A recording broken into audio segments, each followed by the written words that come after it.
Hello. Hi.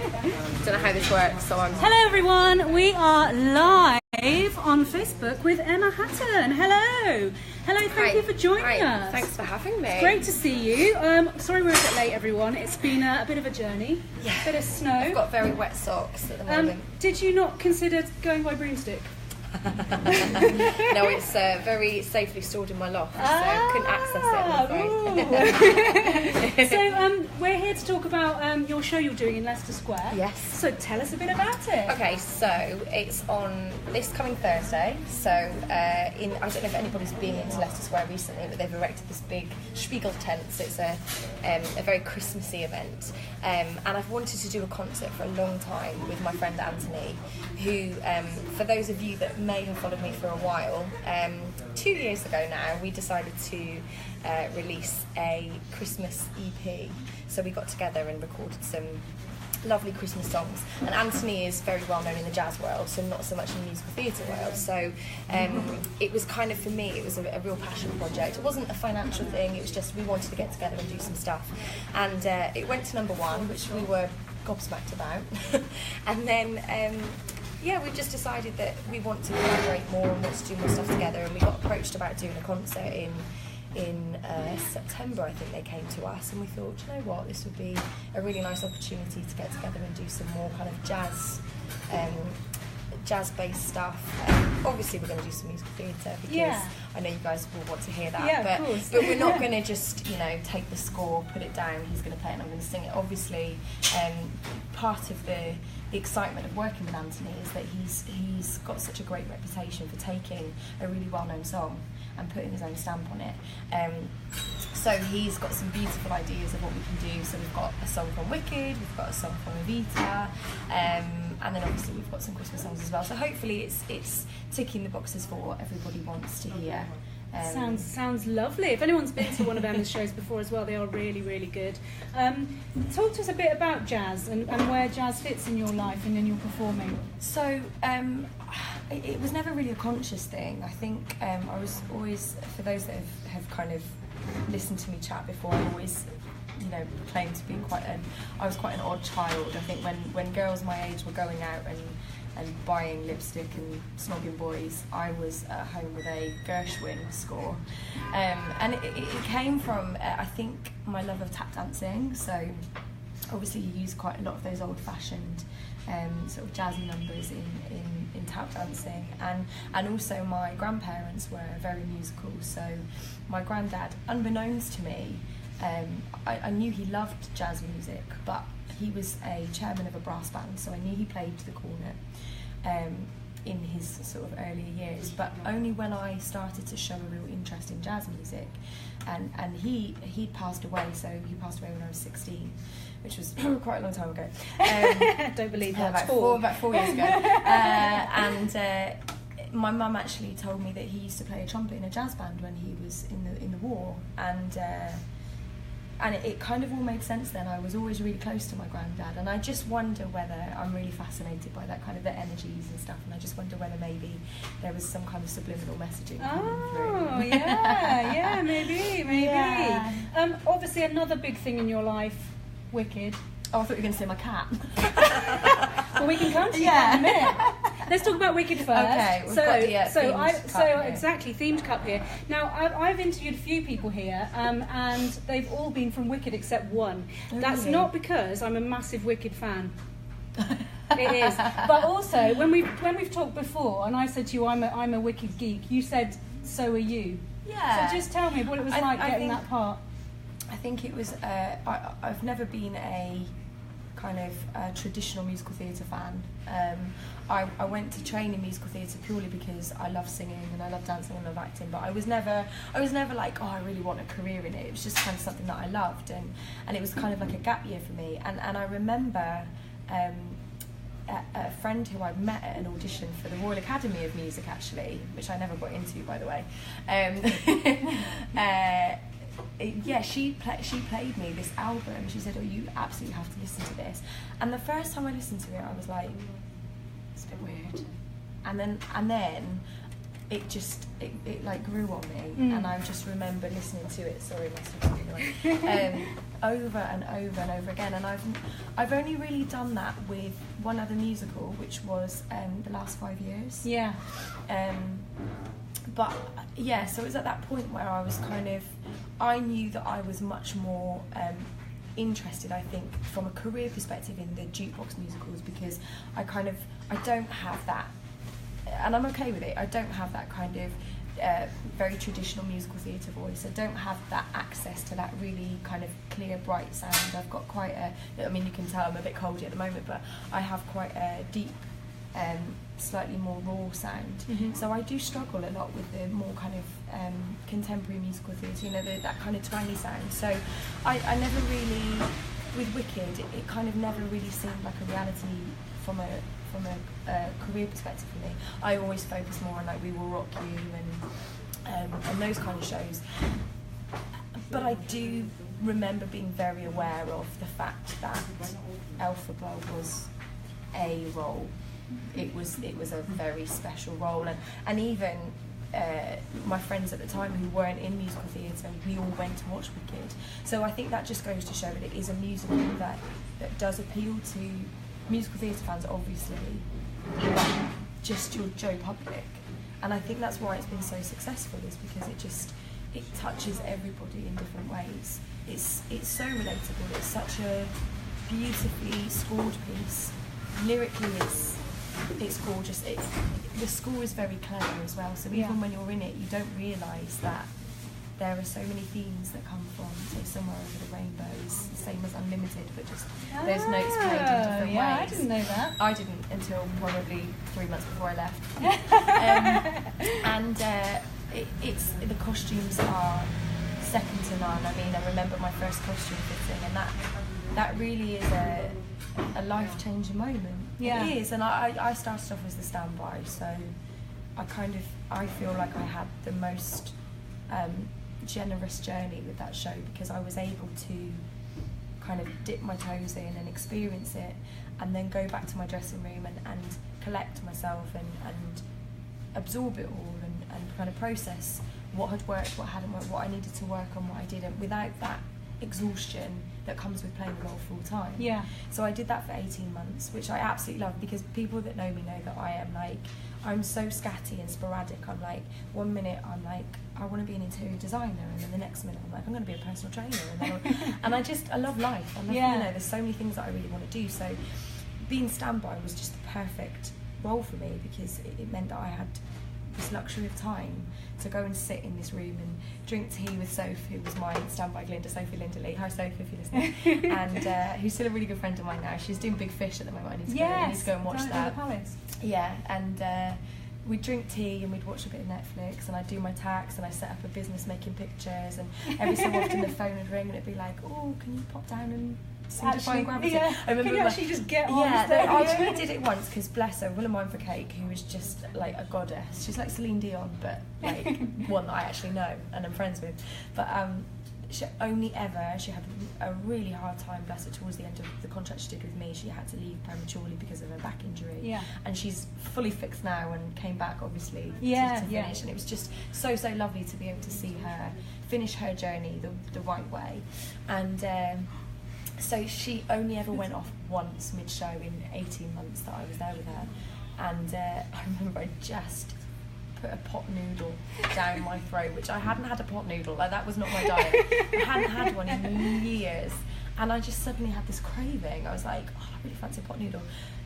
Trying to sing Defying Gravity when you've got heartburn from some kind of... And just tell us about, because I know you've told me this story before, that's why I think we should share it, because it's actually really funny. So you actually had to come on mid-show, and talk about the point that you had to come on. So anyone that knows Willamine would know that she is this very tall, glamorous, very sort of, she looks like Kate Blanchett. She's beautiful, cheekbones for days, and and I'm like 5'2" at a push. I don't look like that. And the point where I had to come on was so it was a really quick witch switch, they call it. And she did the line, she'd managed to get through to the point where they say they're just about to go to the Emerald City. So it's just before one short day. So she hugs Glinda and they go off, and she runs off and I'm greened up ready to come on. So I come running on and you can see like the first few rows of the audience and you can see them going, she's shrunk. she's really short, not quite as beautiful, not quite sure what's going on. And anyway, my first line that I have to say is, I want to remember this moment always. Nobody's staring, nobody's pointing, and I was like, everybody is staring and everybody is pointing, because it was like somebody had just just shrunk her, and it was bizarre because they didn't have the opportunity to say, due to how exciting though. Was it terrifying? It was exhilarating. I think that the role of standby is one that only suits a certain personality type, and you don't know it until you do it, whether it's going to work for you or not. And actually for me, I surprised myself because I can get quite anxious, but I think I just kept sort of pinching myself that this was my job and it was me doing it. And I think I gave myself a bit of a talking to, because I've never felt nerves like it when I did my first show. I think it was like New Year's Day, and every time I thought about it the night before, my stomach would just churn. And a girl that was actually in the cast with me, Jenny Wickham, who's a beautiful, beautiful dancer and performer, and she actually said to me in her very down-to-earth northern way, like, just think of it like a school play. just playing a part in a school play. That's it. And I thought, do you know what, she's right. Like, it's, at the end of the day, like, when you're on that stage, if you take the scale of the audience out of the equation, it's the role that you're playing, it's the truth that you bring to it, it's the energy that you bring to it. It shouldn't matter whether you're playing to 2 people in a village hall or whether you're playing to 2,000 people in, an arena. Yeah. And that helped me, because I thought, I need to just forget what's there.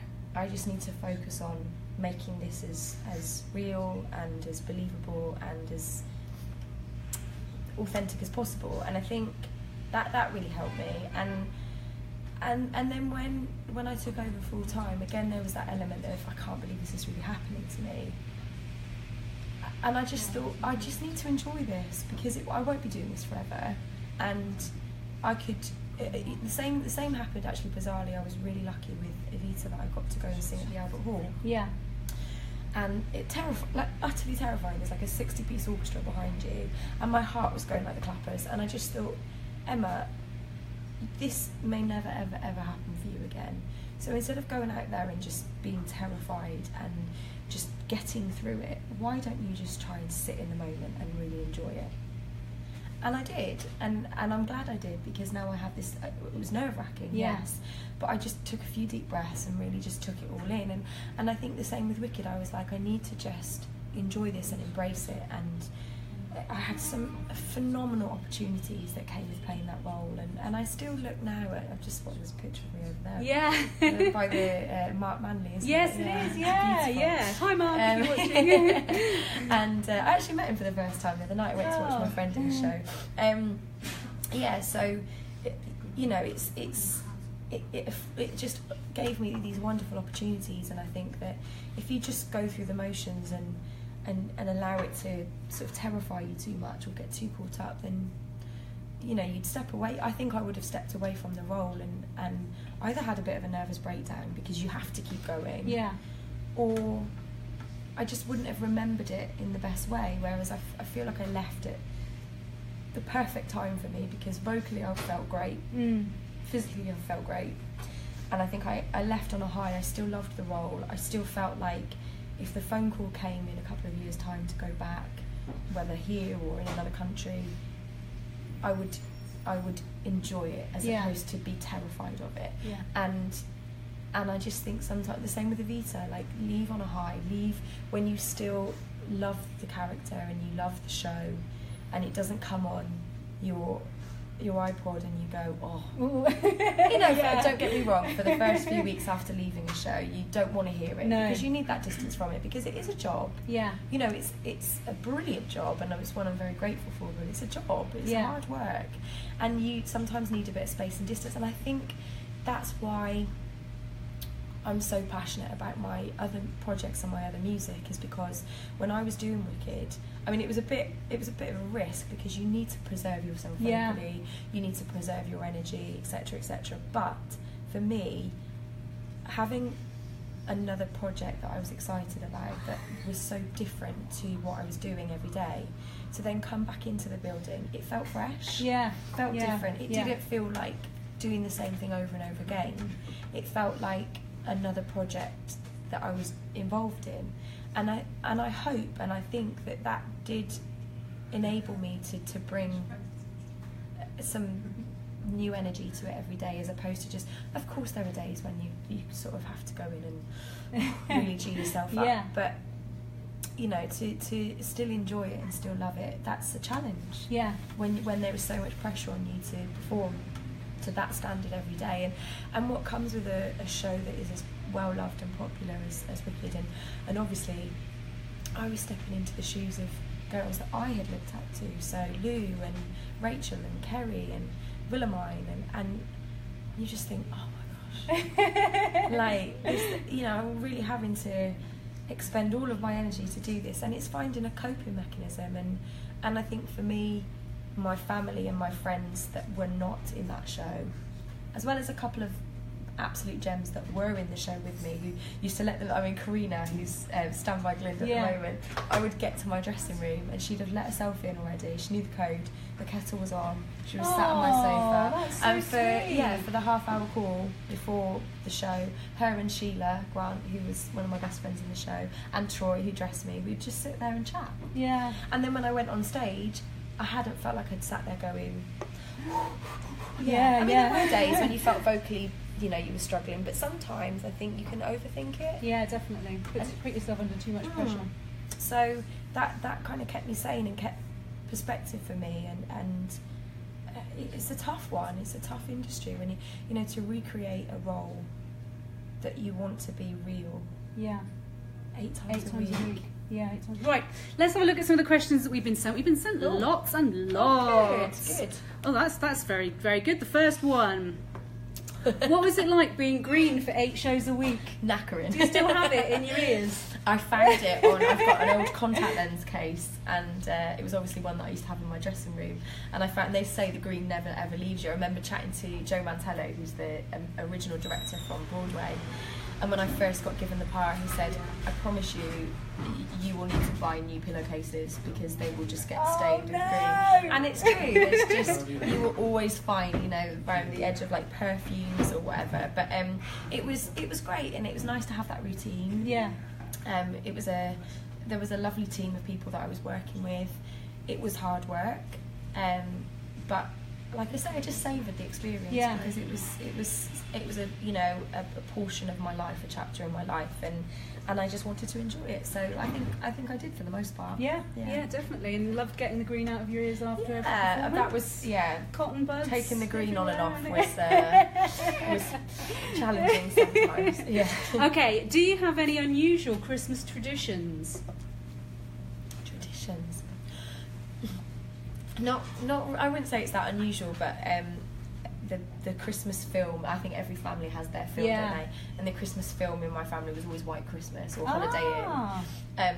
To the extent that it's unusual the fact that my mum and I would sit down sometimes in June and watch it because we just loved it so much, and we were like, should we just put it on?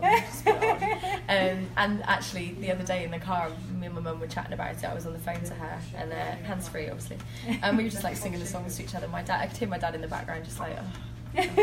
But so I'm looking forward to. I've not watched it yet this year. It feels very. It's snowing heavily outside here, so it feels very Christmassy. If you could pick one of your costumes to use for fancy dress, which one would it be? I mean, that's probably the most obvious answer. It would be the Wicked Witch costume, because if anyone's seen it up close, it's like yards and yards and yards of like different fabrics. And I remember being on stage, there's the scene Munchkinland when she's kneeling down and Nessa's just died, and you're kneeling down on the floor crying, sometimes crying, and the light would just hit the dress and you'd look down and there would just be like, it's black but it's not black at all. There's just so much fabric in it. There'd be purple and green and blue and pink and sparkly and they're all velvet unique, aren't they? Yeah. So no one will wear yours. I think they do. They do recycle them. Yeah. So I think I was wearing. Shona White's skirt, who's a really good friend of mine. Actually, so that was nice. And I think I might have been wearing Cassidy's top because she was quite petite as well. But it was just beautiful, and every time you put it on, there was just this kind of like, I don't know, this like majestic quality to it. Yeah. It was quite empowering actually, because that was her transformation, and you come out of the wardrobe and it's just this like, oh, it's just great. Yeah, it's beautiful, just great. beautiful. Yeah. Okay, if you had to sing one song every day for the rest of your life, what would you choose? Absolutely, maybe down the octave. Every day, I think it would be. Oh, is this like for me to actually sing it, or could it be just for me to listen to? Well, it doesn't really matter, I suppose. I think it would have to be a low song, because on those days where you've had a late night, or you've got a cold, or you've drunk too much Prosecco the night before, something that's like, oh, I don't know, that's a really tricky one. Would it be a jazzy one? Probably. Yeah. I think do you know what? I think it would be Georgia on My Mind. Oh, great song. Yeah, the Ray Charles song. I think because when I first started to explore, I guess kind of launching myself into the jazz world, like I'd go to a couple of open mics and stuff, that was always like my kind of, my go-to, because I knew it inside out. I loved it. It's well known enough. Yeah. Because you did it in your set, didn't you? The last concert you did at Holborn, I think. No. Did you not? Okay, ignore me. But I did. I have done I'm it. sure you've done it. Somewhere. Yeah. Maybe I did. Maybe No, you did. I don't not know. sure. No, I don't know. Not sure. Right. What's been your favourite role to play, and what's your dream role? Oh gosh, to say my favourite role is really, really difficult for me, because I feel that every single job that I've done, like the big shows that I've done, they've all been really, really special. Yeah. For different reasons. So Scaramouche and We Will Rock You was my pinnacle. That was the one that, when I gave up the industry for a couple of years, that lured me back in. Yeah. And I'm very dogged. If I want something, I will get it. And so when I stepped out onto that stage, I was the understudy. I was like the second cover at the time. But to come out and sing Somebody to Love was like, I think perhaps even more special than when I got Elphaba. Yeah. Because, how to describe it? I think Elphaba was like the industry's dream role. Yeah. And it was the one that, of course I love, but I never imagined myself playing it, so I never really invested too much in it. Of course, when I got Standby, I was like, oh cool, it would be nice to play the part. Yeah. So let's just keep going for that. But I think that was the role that was so well loved within the industry, whereas Scaramouche was the role that I loved. Yeah. It was the one that I could relate to. She was a tomboy. She was feisty. She was moody. She was an outsider, and I really, really connected with that. And I think because I remember my parents had a cassette of Queen's greatest hits, and I remember going to university and they used to play Don't Stop Me Now by Queen all the time, and me thinking, oh, maybe everybody used to listen to the Queen album when they were younger. And I was like, no, like that's just a really well-known song. And I used to know the cassette like back to front. And so Queen it had some real kind of nostalgic factors in it for me. And like I say, it was the show that I went to watch when I'd given up, and I cried pretty much all the way through it, because I was like, I just felt this pang. I was like, I'm not ready to give this up. And I auditioned for it 5 times and got so close, and even the director Tony, who's a lovely, lovely man, said to me when I finally got the job as second cover, he was like, oh, we finally let you in then. Yeah. Because I just kept going and going and going. So when I eventually got that one, I think, yeah, they've all been special in their own way. Yeah. But I think Scaramouche for me was it was also it was the first one that I did don it in Dreamboats and Petticoats, which was my first job, like my proper true job, that was on tour, and it was long, you know, it was a long contract, and that was great because it was an original role and it was good fun. But I felt with that part like I had so much more to give. Yeah. But I was earning my stripes. Yeah. You know, I was a supporting lead, and I was dance captain on that show, which was good fun. And it was an experience. But in terms of a career role, yeah, I think Scaramouche is, and I got to cover Meat as well, which was lovely. But Scara for me was that's the one. Yeah, really special. I wish I'd seen you. Well, we want it to come back, so yeah, when it comes back, we'll do it again, and I'll come along. What job would you be doing if you weren't a performer? Interior designer, photographer, fitness instructor, cat groomer, crazy cat lady. I think I would probably be a PE teacher. Yeah, my mum used to be a PE teacher, so I'm kind of studying very, very slowly and in a very laboured fashion my personal training course. So that's kind of the long-term plan, to have that as my little, you know, sideline. Yeah. But yeah, it varies from day to day. I think that's probably the most obvious answer, but I think in this industry now, like, it's really important. Like, my best friend is a calligrapher as well. Yeah. But she's also a performer. Yeah. I think it's really, really vital that people have, for their sanity, for their financial security, that they have a second income. Yeah. Because when you're out of work, if you don't have another creative outlet or another outlet that keeps you engaged, this industry can really, you know, you can take some punches from this industry. Yeah. And I think if you you know, when I was younger, it was all I wanted. Whereas I think the older you get, you think, well, I don't want to go and wait tables. If I don't have to, I'll do it. I'm more than happy to. But I would rather, like I said, when I was at Wicked, I set up a company making pictures, and it was creative and it was nice. So, yeah. Okay, we've got time for just one more. Any tips on getting into the industry?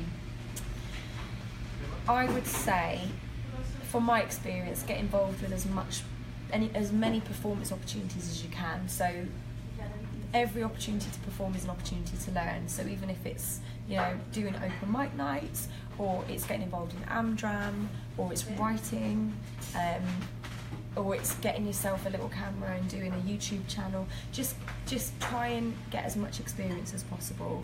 It's not the be all and end all if you haven't trained at a college. It's very, very valuable, but there are people that have been very successful in the industry who haven't trained in your kind of traditional musical theatre training. And I just think that every experience that you have, you may meet somebody that can teach you something, that you will take something from it, whether it be, I won't do that again, I didn't enjoy that, or I loved that, and it enables you to kind of steer your path in the direction that you really want it to go. And for me, the jobs that I've done that have been smaller, or in, you know, been performing in the middle of nowhere, doing something that you think, oh gosh, you know, I'm not quite sure what I'm doing here, the people I've met or what I've taken from that experience has enabled me to, you know, progress and keep my sanity in the jobs that I've gone on to do that have been a bigger scale, you know. So just take every opportunity that you can and just enjoy it and find what makes you tick. And just practice. I remember one girl wrote to me and said, oh, I want to sing Define Gravity, but I can't do it. I said I couldn't do it. I'd never sung the song ever, and I got sent the score, and my poor neighbours, because it was awful and it was screechy and it was not safe at all, but it was practice, and I worked so hard, so that it was never an easy thing, but by the end of my 3 years there, I actually thought, I know what's going to come out now. Yeah. This is good. I'm okay with this. But practice, and I think there is something about performers that do really well. There's that slight kind of that character trait that's really like almost like obsessive. Yeah. To practice to get to that stage of ability with something. You know, there's the God-given talents, and then there's the people that really, really work hard. And I think you're very lucky if you've got both of them. Yeah. But yeah, you can't just rely, you can't rest on your laurels, you have to be willing to put the time in.